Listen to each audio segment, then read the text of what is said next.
ओम ह्रीं अर्हं णवोजिनाणं महान आचार्य शास्त्र प्रवीण आचार्य भगवंत गुरुदेव श्री गिद्दपिच्छ उमा स्वामी विरचित तत्वार्थ सूत्र अध्याय 7 सूत्र नंबर 12 संवेग और वैराग्य के लिए भावना। पूज्यवर, वैराग्य को बढ़ाने के लिए, संवेग को बढ़ाने के लिए और सम्यक दृष्टि के चित्त की निर्मलता के लिए विषय दे रहे हैं कि आप व्रती बनेंगे तो इस प्रकार का चिंतन करना है। तो किस प्रकार से अपने वैराग्य को और संवेग को बढ़ाएं? तो कहते हैं जगत काय स्वभावौ वा संवेग वैराग्यार्थम। जगत काय स्वभावौ वा संवेग वैराग्यार्थम। संवेग और वैराग्य अर्थम मतलब के लिए, संवेग और वैराग्य के लिए क्या करना है? जगत काय स्वभावौ। जगत और काय मतलब शरीर का, स्वभावौ अर्थात स्वभाव का चिंतन करें। पूज्यवर कह रहे हैं कि संवेग और वैराग्य के लिए संसार और शरीर का के स्वभाव का चिंतन करें। अब इसमें दो शब्द बड़े महत्वपूर्ण हैं। एक तो है संवेग। संवेग क्या है? संवेग के दो अर्थ होते हैं। पहला अर्थ है संसार और पापों से भयभीत होना। सम्यक दृष्टि जीव अत्यंत महान, धैर्यशाली, निर्भीक, निर्भय होता है। किससे? संसार से। उसे किसी से कोई भय नहीं होता, लेकिन उसे हमेशा डर लगता है। किससे? संसार की वृद्धि से। बस मेरा संसार ना बढ़ जाए। जो भी कार्य पूज्यवर यहाँ पर आचार्यों ने, भगवंतों ने उपदेश में दिए, उसका मूल लक्ष्य यही है कि सप्त भय विप्र मुक्ता, जो 7 भयों से मुक्त है, ऐसा वह सम्यक दृष्टि जीव भी डरता है तो संसार की वृद्धि से। तो संवेग क्या है? संसार से भीरुता, संसार से डर होना, संसार के दुखों से भयभीत होना। और दूसरा अर्थ अत्यंत महत्वपूर्ण अर्थ है धर्म और धर्म के फल में अनुराग होना। जहां जहां भी वो धर्म देखे और धर्म की वृद्धि देखे, धर्म का फल देखे, वहीं उसके चित्त में आनंद उत्पन्न होता है। और वैराग्य क्या है? संसार, शरीर और पंच इंद्रिय के भोगों से विरक्ति।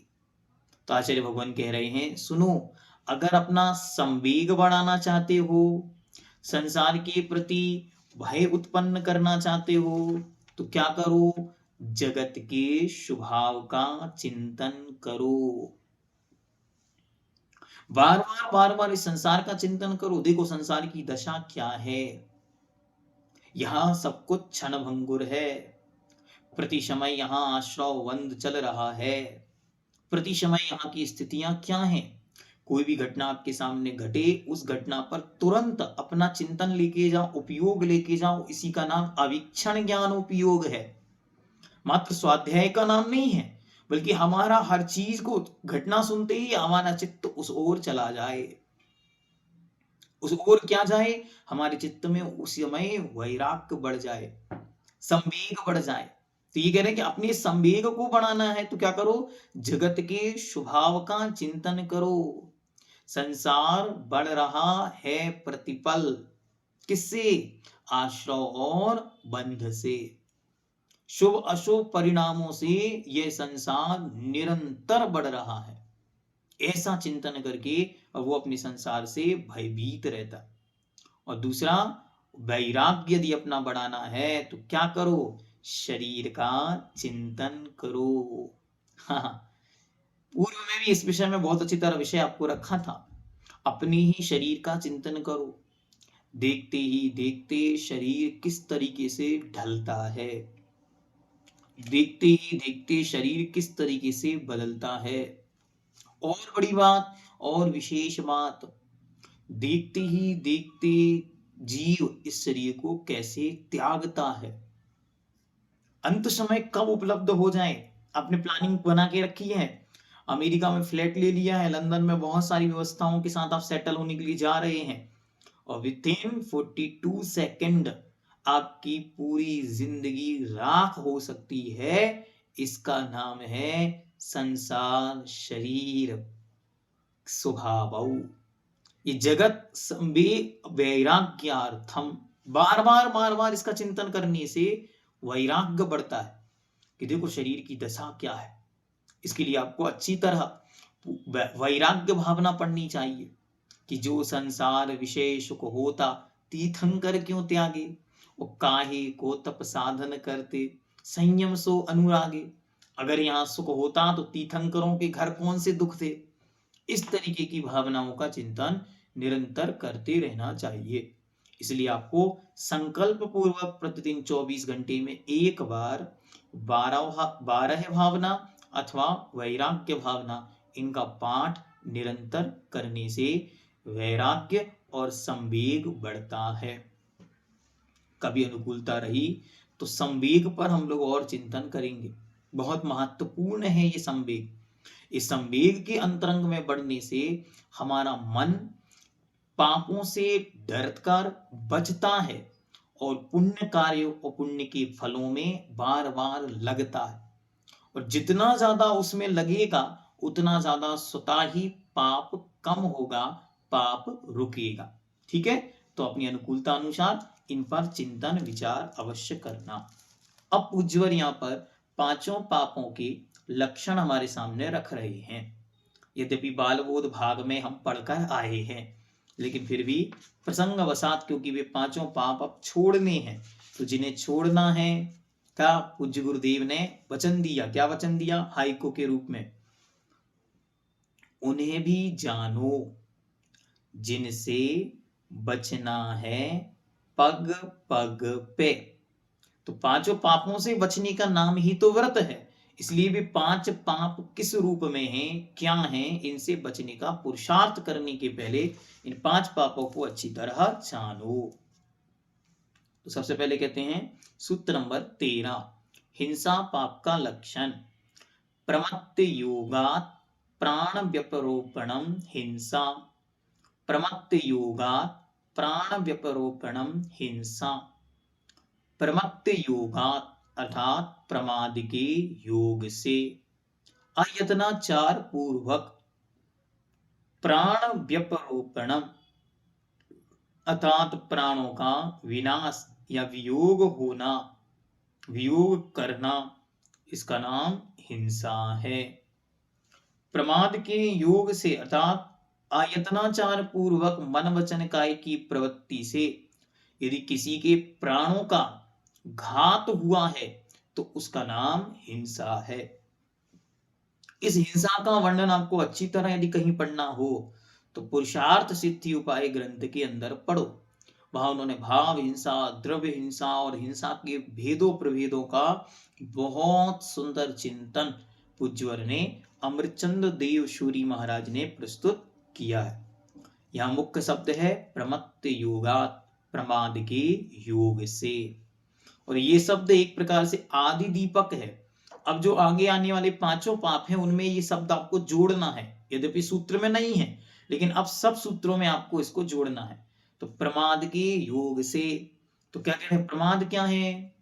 तो कषाय सहित अवस्था का नाम प्रमाद है, या आयतनाचार पूर्वक जो प्रवृत्ति है जिसमें सावधानी नहीं है उसका नाम प्रमाद है। यह प्रमाद कितने प्रकार का है? यह प्रमाद 15 प्रकार का है। 5 इंद्री, स्पर्शन, रसना, घ्राण, चक्षु और कर्ण। 4 कषाय, क्रोध, मान, माया, लोभ, और 4 विकथाएं, स्त्री कथा, राज कथा, चोर कथा, भोजन कथा, निद्रा और स्नेह। ये सब क्या है? ये 15 प्रकार का प्रमाद है। और इन प्रमादों के वशीभूत होकर यदि किसी का घात होता है तो उसका नाम हिंसा है। अब झूठ क्या है? तो सूत्र नंबर 14, असदविधान मन्निरतम। असत पहला शब्द है, अविधानम दूसरा शब्द है और अनिर्तम ये 3 शब्द हैं। तो पहले से एक शब्द लेके आना है, प्रमत्त योगात। तो प्रमाद के योग से असत जो है नहीं, मौजूद नहीं है, ऐसे झूठ असत्य का अविधान मतलब बोलना, कथन करना अनृतम झूठ है। असत मतलब जो है नहीं, मौजूद नहीं, प्रेजेंस नहीं, गलत है, वास्तविक नहीं है, यथार्थ नहीं है, उसको बोलते हैं असत। उस असत्य का अविधान मतलब बोलना, कहना, इसका नाम है अनृतम अर्थात झूठ।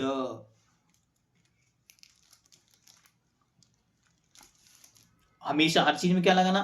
प्रमत्त योगात, 5 पापों में बार बार इसका प्रयोग करना। तो जिन वचनों से प्राणियों को पीड़ा हो उनका नाम है अप्रशस्त अर्थात असत। भले ही वह विद्यमान भी हो तब भी वह अविद्यमान ही है। और इसके लिए पूज्यवर ने बहुत अच्छी तरह अमृतचंद्र देव ने 4 प्रकार के झूठों का वर्णन किया है।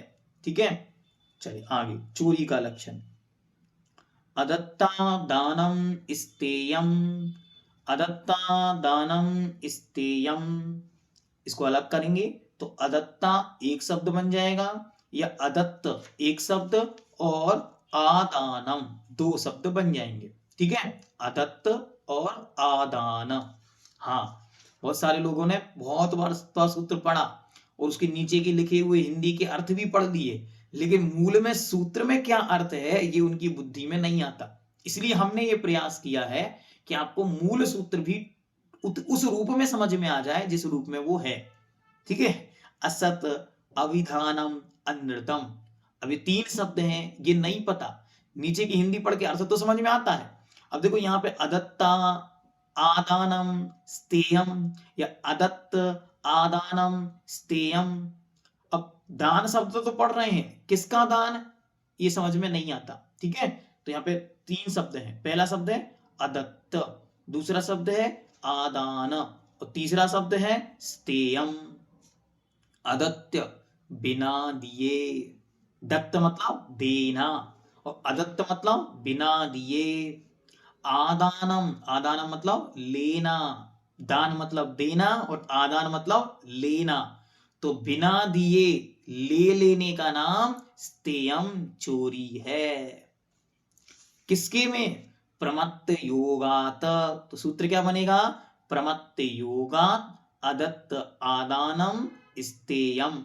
प्रमाद के योग से अर्थात कषाय पूर्वक बिना दिए किसी की गिरी हुई, रखी हुई, पड़ी हुई, भूली हुई वस्तु को आदानम ग्रहण कर लेना, ले लेना, इसका नाम स्तेयम चोरी है। ठीक है, बालबुद्ध भाग में आसानी से पढ़ा था, उसको अब पूज्य आचार्यों की परंपरा में उन्होंने कहा लिखा, ये प्रामाणिकता है।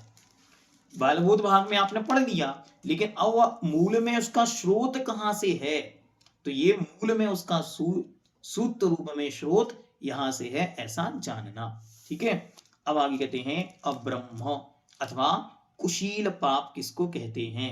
सूत्र नंबर 16, मैथुन मभ्रम, मैथुन मभ्रम। शब्द तोड़ेंगे तो मैथुनम अब्रह्म। मैथुन, मैथुन मतलब होता है चारित्र मोहिनी कर्म के उदय से जो रमण रूप प्रक्रिया होती है उसका नाम है मैथुन, और उस मैथुन की क्रिया का नाम ही अब्रह्म है।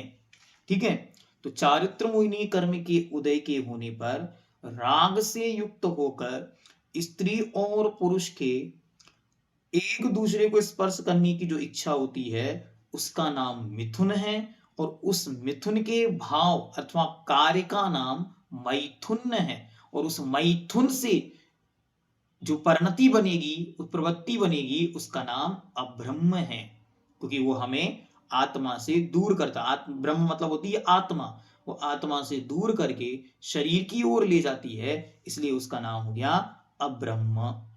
इसके लिए पूज्यवर आचार्य भगवंत श्री पूज्यपाद देव ने एक विषय और रखा, और उन्होंने कहा कि अरे अगर आप ऐसा कहोगे तो राग के वशात से तो एक माँ भी अपने बच्चे को छूती है, एक बहन भी अपने भाई को छूती है राग के भाव से। तो उन्होंने बहुत अच्छी तरह उसका उत्तर देते हुए कहा कि छूना और छूते समय भावों का होना, दोनों में बहुत बड़ा अंतर है। तो वहां मुख्यता परिणति की, आत्म परिणामों की है, ऐसा जानना। ठीक है, चलिए आगे। परिग्रह पाप का लक्षण, जो आपका प्रमुख पाप है, 4 से बचना आसान है, लेकिन ये पंचम पाप जो है, ये पंचम प्राण है मनुष्य का, इसको हम बोलते हैं, आगम ग्रंथों में दिया 11वां प्राण है ये। पूज्यवर आचार्य पद्मनंदी देव पद्मनंदी पंचविंशति में लिखते हैं, तो 11वां प्राण है, इसका नाम है परिग्रह। क्या है ये? सूत्र नंबर 17, मूर्छा परिग्रह। मूर्छा परिग्रह, मूर्छा ही परिग्रह है। जितनी जितनी मूर्छा उतना उतना परिग्रह। मूर्छा क्या है?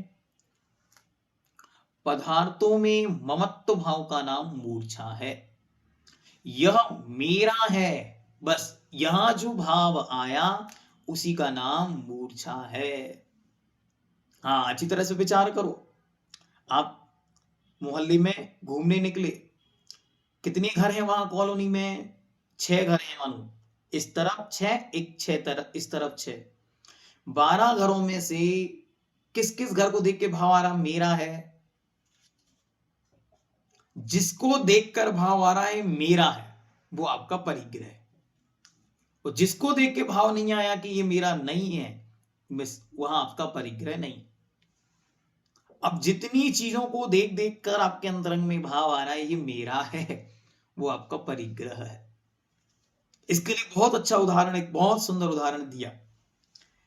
एक बार एक बच्चा अपनी मां के साथ खेल रहा था, छोटा सा बच्चा है। खेलते खेलते वो बच्चा वहां से भाग गया। मां देख नहीं पाई, अपने काम में व्यस्त थी। इतने में वहां से किसी ने चिल्लाते हुए आवाज दी कि एक छोटे से बच्चे का एक्सीडेंट हो गया। जैसी मां ने सुना, वो मां 120 की स्पीड से बाहर की ओर भागी। पूरे आत्म परिणाम उसके घबरा गई, वो एकदम से पूरे परिणामों में, पूरे आत्म प्रदेशों में झिंझिनी जिसको बोलते हैं, कंपन जिसको बोलते हैं, कपहाट जिसको बोलते हैं, वो घबरा गई और घबरा कर वो भागी। वो जैसे ही वो वहां बाहर पहुंची, वो देखते साथ ही उसके परिणाम शांत हो गए।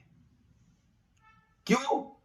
ये बच्चा मेरा नहीं है।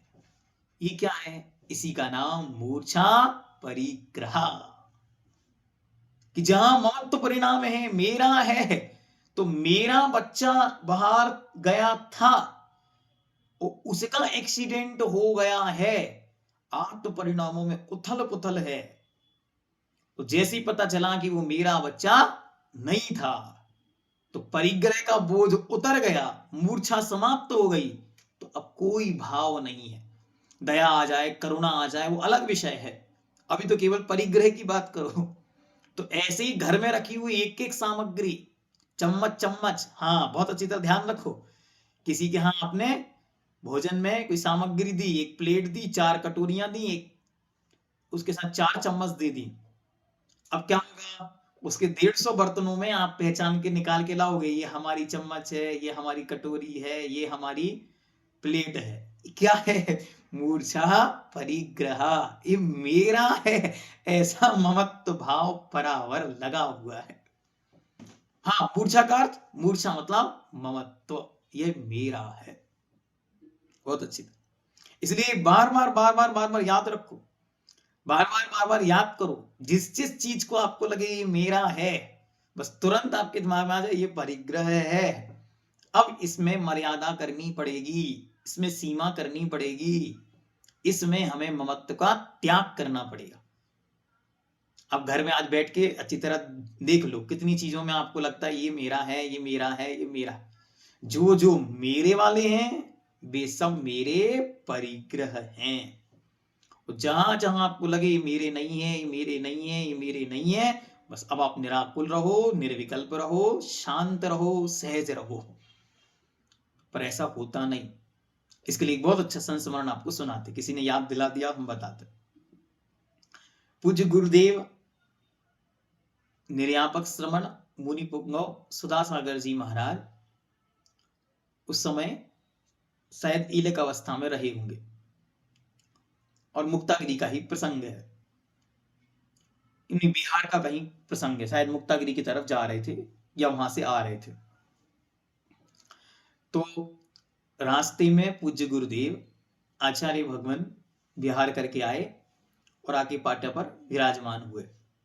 तो आचार्य महाराज जैसे पाटा पर विराजमान हुए तो सब शिष्य लोग उनको घेर के खड़े हो गए और उनकी वैयावृत्ति करने लगे। आचार्य महाराज ने 10-15 मिनट वैयावृत्ति करा के फिर पूछा समय। तो किसी महाराज ने कहा 6:30 7 जो भी समय उन्होंने बताया। तो आचार्य महाराज बोले अच्छा अब सामायिक का समय हुआ। तो सब लोग बोले कि महाराज जी अभी थोड़ी सी वैयावृत्ति और करा लीजिए। तो आचार्य महाराज कहते नहीं नहीं अभी सामायिक का समय हुआ, आप लोग भी सामायिक करो, अनुकूलता देख लो, ठीक है। और आचार्य महाराज को लगा कि हम बैठे रहेंगे तो ये लोग भी बैठे रहेंगे। तो आचार्य महाराज ने जल्दी से एक पिच्छी उठाई और आवर्त करनी चालू कर दी।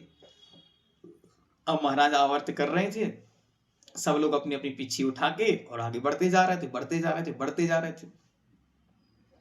और ईलक परम सागर जी वहां खड़े हैं और वे वहां पे खड़े हुए आचार्य महाराज को देख रहे। आचार्य महाराज नहीं समझे कि क्या बात है। अब उनकी हिम्मत भी नहीं हो रही कि हम क्या बोले आचार्य महाराज को। आचार्य महाराज ने अच्छी चारों दिशाओं में बढ़िया आवर्त कर ली, आवर्त करके बैठने लगे। इनके मन में चल रहा कि इनके मन में क्या चल रहा कि जो ये पिच्छी लिए ये पिच्छी हमारी है और जो हम पिच्छी लिए ये आचार्य श्री की पिच्छी है। तो उनके मन में चल रहा है कि जैसे आचार्य श्री सामायिक पे बैठेंगे हम पिच्छी बदलेंगे और चले जाएंगे। अब आचार्य श्री से क्या बोलेंगे, आप हमारी पिच्छी लिए हमारी पिच्छी दे दो। तो ये उनके मन में भाव नहीं आ रहा। तो वो उन्होंने सोचा कि जैसे आचार्य महाराज बैठेंगे हम पिच्छी देंगे और अपनी पिच्छी लेके चले जाएंगे। और आचार्य महाराज ने इस बात को भांप लिया कि ये जा क्यों नहीं रहे। तो आचार्य महाराज के क्योंकि हाथ में पिच्छी आएगी तो समझ में आएगी भाई ये पिच्छी किसकी है। तो आचार्य महाराज ने क्या किया, जैसे आवर्त खत्म हुआ पिच्छी की डंडी अपने पैर के नीचे फंसाई और उसके ऊपर बैठ गए। अब जो महाराज थे सामने वो महाराज तो डर गए, अब क्या करें। अब उन्होंने उस पिच्छी को लिया और अपने कमरे या जहां बैठना था वहां चले गए। बोले पूरी रात हमको नींद नहीं आई, हमको ऐसा लगे कि अब डांट पड़ेगी कि तो हमारी पिच्छी क्यों ले गए थे। या तो आचार्य महाराज ये कहेंगे या फिर आचार्य महाराज कुछ उपदेश देंगे, कल कुछ मिलने वाला है पक्का है। और सुबह जैसे आचार्य वंदना हुई तो आचार्य वंदना की भक्ति के बाद आचार्य श्री कहते हैं सब महाराजों की तरफ देख के, ये आचार्य श्री जी की विशेषता थी कि आचार्य महाराज जी कभी भी किसी को डांटते नहीं थे। वो क्या करते थे, वो उपदेश देते थे, वो संकेत करते थे कि ये हुआ तो ऐसे क्यों हुआ। तो बहुत अच्छी तरह उन्होंने उस दिन सुबह भक्ति के बाद आध्यात्मिक उपदेश दिया। और उसमें कहते हैं कि क्यों तुम लोग अपने घर से क्या क्या लेके आए थे। महाराज कुछ नहीं लाए थे। तो बोले पिच्छी का मंडल किसके हैं। तो सब महाराज जी बोले महाराज जी ये तो हमारे हैं। आपको दिए किसने, बोले गुरु ने दिए। गुरु ने क्यों दिए, उपकरण के रूप में दिए। ये उपकरण हैं, अगर इनमें ये भाव आ गया कि ये मेरे हैं तो ये परिग्रह हैं। इन्हें उपकरण बना के रखो, परिग्रह मत बनाओ। ये आचार्य श्री जी की दूरदृष्टि थी। ऐसे शिष्यों को पालते थे तब जाके उनके शिष्य इतने बड़े बने। ऐसे उन्होंने अपने आध्यात्मिक बगिया को, ऐसे उन्होंने अपने जीवन को, वे हमेशा पूज्यवर दादा गुरुवर महाकविश्वर ज्ञान सागर जी महाराज जी कहा करते थे कि इस धरती पर समय सार पढ़ने वाले बहुत मिलेंगे, हमें तो इस समय सार पर, इस धरती पर समय सार जीने वाले तैयार करने। और भगवान आचार्य भगवंत गुरुदेव विद्यासागर जी महाराज अपनी पूरी जीवन एक ही उनका पुरुषार्थ प्रयास रहा कि समय सार पढ़ने वाले कम हो जाएं तो चलेगा, लेकिन समय सार जीने वाले दिन प्रतिदिन बढ़ते चले जाएं। वही परंपरा, वही विशुद्धि के साथ हम सबको अभिनव आचार्य परमेष्ठी पूज्यवर आचार्य श्री समय सागर जी महाराज आज सामने उपलब्ध हैं, उपस्थित हैं और विद्यमान हैं। और उनके माध्यम से आगामी 19 तारीख को भव्य जैनेश्वरी दिगंबरी कुंद कुंद दीक्षा कि कुंद कुंद भगवान की तरह, कुंद कुंद भगवान की पवित्र परंपरा आगे बढ़े, ऐसी जैनेश्वरी दिगंबरी दीक्षा प्रदान की जा रही है। हम सभी वहां पहुंचकर और उस पवित्र दृश्य का अपनी आंखों से आनंद लें, अनुभव करें कि धनी धन्य है ये जीव नर भव पाए यह कारज किया। और जो वहां नहीं पहुंच पा रहे वे अपने अपने स्थान से ही उस क्षण की, उस पल की और उनके भावों की, दीक्षा के दाता के अंतरंग की, हृदय की परम विशुद्धि की, जो जिस आचार्य जिन शासनोन्नति कर इसी पवित्र भावनाओं से वो दे रहे हैं और लेने वाले उन पवित्रतम भावों से उसे ले रहे हैं। पूज्यवर आचार्य गुरुदेव श्रीमद, हमने आंखों से उनको रामटेक के अंदर देखा। जैसी दीक्षा संपन्न हुई, उन्होंने अपनी पिच्छी उठाई और सारे मुनि महाराजों को नमोस्तु किया और फिर बोले, देखो दीक्षा के समय जो विशुद्धि होती है वो अप्रमेय होती है, इसलिए उस समय उनकी विशुद्धि अत्यंत महत्वपूर्ण होती है। क्योंकि अभी तक तो वे 5वीं गुणस्थान में, कोई 4थे गुणस्थान में थे, अब एकदम 7वीं गुणस्थान में चढ़े हैं। तो इस समय जो इनकी विशुद्धि है वो महान है, इसलिए उस विशुद्धि की अनुमोदना हम सभी को अवश्य करनी चाहिए। ठीक है, ओम। आगे चलते हैं।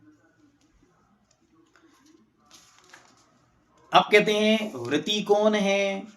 निशल्लो व्रती। हाँ, अच्छी तरह देखो, निशल्लो व्रती। अब यहाँ पे कहते हैं व्रती कौन है, तो व्रती का लक्षण निशल्लो व्रती, जो निशल्ल है अर्थात शल्य से रहित जीव ही व्रती है। जब तक शल्य है तब तक व्रत नहीं है। तो शल्य क्या है? अच्छी तरह देखो, शल्य, पहले तो देखो शल्य क्या है? जो दुख देती है, कांटे की तरह निरंतर चुभती है, वह शल्य है। शल्य का अर्थ है पीड़ा देने वाली वस्तु। जैसे कोई कांटा, जिसको आप लोग बोलते हैं फांस, तनकसी तन में साले, अगर वो चुभ जाए शरीर में जाके, बांस का जो डंडा होता है उसमें से निकलने वाला छोटा सा एक कण, वो अगर चुभ जाता है तो निरंतर चुभता रहता है। ऐसी जो शल्य होती है वो निरंतर भावों की विशुद्धि को समाप्त करती है, इसलिए जब तक वो है तब तक व्रत नहीं है। शल्य कितनी? शल्य 3 प्रकार की, माया, मिथ्या और निदान। माया मतलब मायाचारी, छल, कपट, ठगने की प्रवृत्ति, अंतरंग में दूसरों को कुछ और दिखाना, कुछ और होने की जो भावना है, इसी का नाम है मायाचारी। सोच कुछ और रखना और बताना कुछ और, ये बहुत प्रायकर सबके अंदर ऐसी प्रवृत्ति बनी रहती है।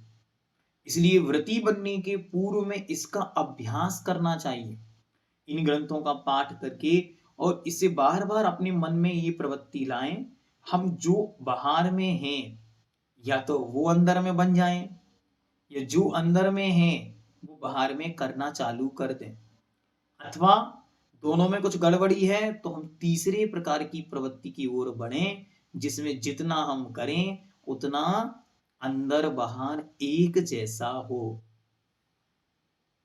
मुझे गुरु मंत्र में एक मंत्र मिला था, बहुत अच्छा, आप लोगों को देते।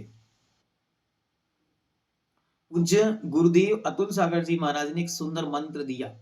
उन्होंने कहा, कुछ नहीं करना, कुछ नहीं करना रूप प्रवृत्ति ही, सबसे बड़ी साधना है। क्या? कुछ नहीं करना, बस निर्विकल्प और सहज होना है। इससे क्या होगा? ठगाना नहीं पड़ेगा। हम हर जगह जाएंगे और हमको कुछ ना कुछ करने की चाहत है, तो हम अंतरंग में कुछ और हैं और बाहर में हम कुछ और हो जाएंगे। जैसे बहुत अच्छा उदाहरण दे रहा है, मेरे अंतरंग में भावना है आप हमारा सम्मान करें, और हम भीलवाड़ा पहुंच गए और भीलवाड़ा में किसी ने हमको पहचाना भी नहीं। अब क्या होगा? तो अंतरंग में जो परिणति बिगड़ेगी वो बाहर में परिणति कुछ और होगी। इसी का नाम है माया। और सहजता किस ओर ले जाएगी? हमने किसी को कुछ दिया ही नहीं तो कोई हमें पहचानेगा क्यों? कोई पहचान लेगा तो सहजता से जो व्यवहार होता है वो व्यवहार होगा, और नहीं होगा तो हम किस उद्देश्य से वहां जा रहे हैं वो उद्देश्य पूरा करें, वापस आ जाएं। हमें याद है हम बनारस गए, हम सहजता में गए, हमको याद था बस कि एक स्वाध्यायी वहां पर हैं, शायद यहाँ पे भी होंगी प्रमीला जी।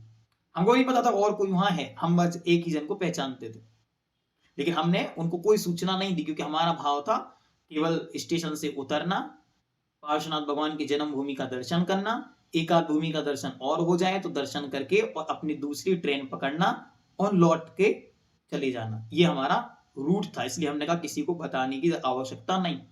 मैं वहां पे पहुंचा, उन्होंने हमको पहचाना और उन्होंने पर पूरी व्यवस्था बनाई।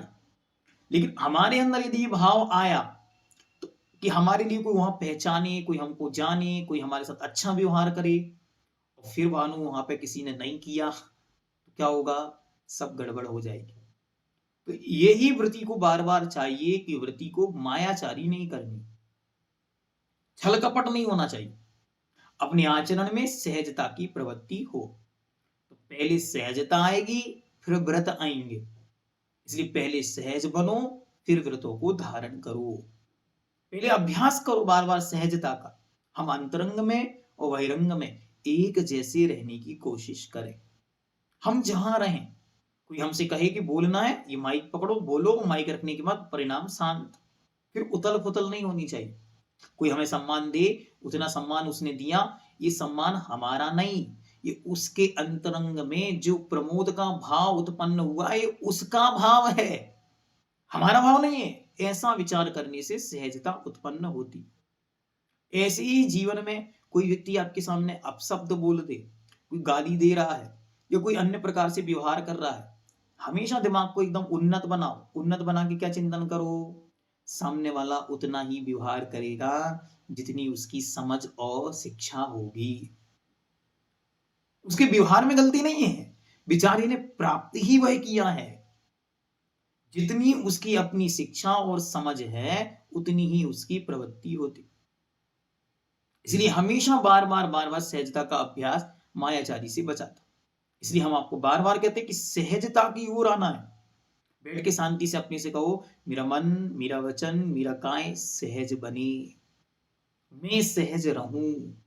इसका अभ्यास किया करो। एक माला रोज पी लो 108 बार शांति से बैठ के, मेरा मन, वचन, काय सहज रहे, मैं सहज हूं। इसकी रोज एक माला फेरो, सहजता की ओर बढ़ो। सहजता को समझो पहले, सहजता है क्या? मायाचारी क्या है? मायाचारी है ठगने की प्रवृत्ति। थोड़ी सी बात पर भी किसी के सामने कुछ और होना, किसी के सामने कुछ और होना, किसी को कुछ और दिखाना, वास्तविकता में कुछ और होना, बनने की चाहत कुछ और होना, दिखने की चाहत कुछ और होना।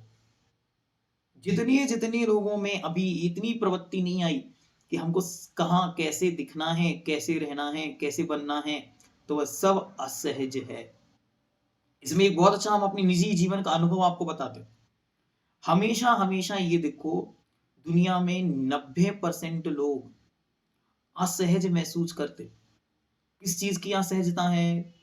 अपने वस्त्रों की, अपने श्रृंगार की। क्यों? क्योंकि उन्होंने अपने आप को इस तरीके से दुनिया के सामने प्रस्तुत किया है कि वह असहजता अब महसूस होने लगी है। दुनिया ने देखा ही नहीं उनका वास्तविक रंग क्या है। अब अगर वो वास्तविक रंग दिख जाए तो उन्हें डर लगता है, हमारी छवि बिगड़ जाएगी। वास्तविक स्वभाव से दुनिया परिचित ही नहीं है। तो अपरिचय का डर है, घबराहट है, क्या होगा, कैसे होगा। आप एकदम सहज बनिए, एक सहज आपका ड्रेसअप हो, जिसे कहते हैं हाई लिविंग, सिंपल लिविंग और हाई थिंकिंग। सिंपल लिविंग, एकदम सिंपल, अपनी सहजता में आओ, और जितनी जितनी आपकी सहजता आती जाएगी, आपको उतना उतना निर्विकल्पता आती जाएगी। सहज होते जाओ, तो सहज होने से व्रतों में दृढ़ता आएगी। पहला ये लक्षण बना दिया। दूसरा कह रहे हैं मिथ्या सल्ल, तत्वों का अश्रद्धान। अभी वास्तविकता का निर्णय नहीं हुआ, फिर भी व्रत तो ले लिए, तो क्या होगा, मिथ्या सल्ल वहां बैठी है, क्या पता क्या सही है, फिर व्रत क्यों ले लिए। अब मुनि महाराज जी आए थे, फिर पता नहीं कब मिलेंगे, इसलिए अभी व्रत ले लिए, लेकिन सहजता सहजता अभी नहीं है। तो मायाचारी मायाचारी अंतरंग में बनी हुई है। इसे क्या हो रहा है, मिथ्या सल्ल चुभ रही है, वास्तविकता का निर्णय नहीं हो रहा है। इतना गुस्सा क्यों कर रहे भाई, घबरा क्यों रहे हो, गुस्सा किस लिए है, पहले निर्णय करो। राग द्वेष निवृत्ति चरणम प्रतिपद्यते साधु, मैंने तो राग द्वेष अथा कषायों की निवृत्ति के लिए इस मार्ग को चुना था। कषाय हैं तो मार्ग क्यों चुना, मार्ग चुना है तो कषाय क्यों हैं, विचार करो, तो अच्छे अपनी तरह से इस समझ में आएगी। आगे कहते हैं निदान, निदान शल्य क्या है, आगामी भोगों की लालसा। इन व्रतों का फल मुझे एक चीज चाहिए, क्या, सुंदर शरीर, अच्छे भोग और अच्छा संसार, बस। संसार, शरीर और भोगों की चाहत, आगामी काल में इन व्रतों का फल स्वर्गलोक होगा, वहां ऐसे ऐसे भोग मिलेंगे। ये निदान शल्य है। और निदान शल्य, जब तक ये तीनों हैं तब तक व्रत नहीं है, ऐसा जानना, ठीक है, अच्छी तरह इसको रखो। आगे सूत्र नंबर 19, व्रति के भेद। अब कहते हैं व्रति दो प्रकार के हैं, कौन कौन से, तो कहते हैं अगार्य नगारश्च, अगार्य नगारश्च। पहला शब्द है अगारी, दूसरा शब्द है अनगारी, और तीसरा शब्द है च, अगारी और अनगारी, ठीक है। तो अगारी और अनगारी। आगार शब्द का अर्थ होता है घर, आगार। अगारी मतलब घर से सहित, जो घर से युक्त हैं अथवा घर में रहते हैं वे अगारी हैं, और अनगारी जो घर से रहित हैं वे अनगारी हैं। तो ऐसे सम्यक दृष्टि जो घर छोड़ चुके हैं, ऐसे मुनि, आरिका, एलक, छुल्लक, छुल्लिकाएं, व्रती जो घर छोड़ चुके हैं, वे सब अनगारी में आ जाएंगे। लेकिन मुख्य रूप से मुनि महाराजों को ही अनगारी कहा जाता है। सेंटेंस समझना, पहले शब्द क्या है, अगार। अगार मतलब अगार शब्द का मतलब है घर, तो जो घर में रहते हैं वे अगारी, जो घर में नहीं रहते वे अनगारी। लेकिन यहाँ मोक्ष मार्ग के प्रकरण में हमेशा उत्कृष्टता से मुनि मुद्रा को ग्रहण करना, ठीक है। आगे कहते हैं आगारी का लक्षण। आगारी कौन है, सूत्र नंबर 20, अनुव्रतो गारी, अनुव्रतो गारी, अनुव्रतो अनगारी। अनुव्रत वाला, अनुव्रत का धारी अगारी है। देखो उन्होंने तुरंत बात को संभाल लिया। पहली वाली लाइन से क्या सिद्ध हो गया था कि जितने भी व्रती घर छोड़ चुके हैं वे घर छोड़ने वाले मुनि को छोड़कर आरिका, एलक, छुल्लक, छुल्लिकाएं, मुनि सब कोई किस में आ गए, सारे के सारे अनगारी में आ जाएंगे।